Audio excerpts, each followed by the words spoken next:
Hello guys! Welcome back to my YouTube channel!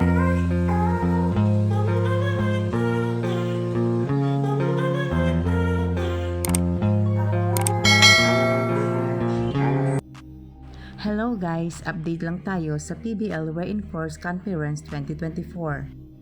July 27 at PhilSports Arena ang next game ng Choco Mucho versus Thunderbells. Umaasa ang fans na this time ay manalo na ang Choco Mucho dahil nga sunod-sunod ang kanilang pagkatalo. Dindin Santiago, sinagot na nga ang issue na kumakalat patungkol sa kanya dahil nga sa biglaang paglipat nito sa Choco Mucho.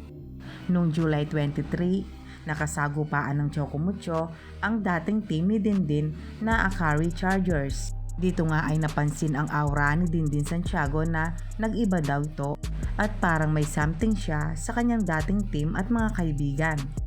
At agara naman itong lininaw ni Dindin ang mga isyong binabato sa kanya. Happy ako na nakatapat ko sila. Madaming alam ko na ang dami nilang adjustment kasi syempre brother-in-law ko na nga yung coach nila doon.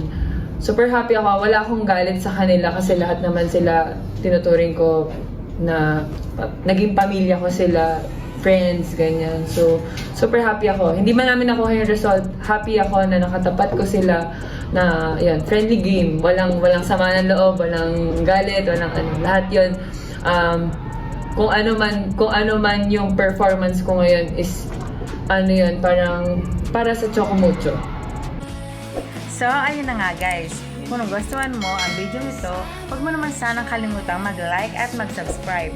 At pakipindutin mo na din ang notification bell para lagi kang updated sa aking mga videos.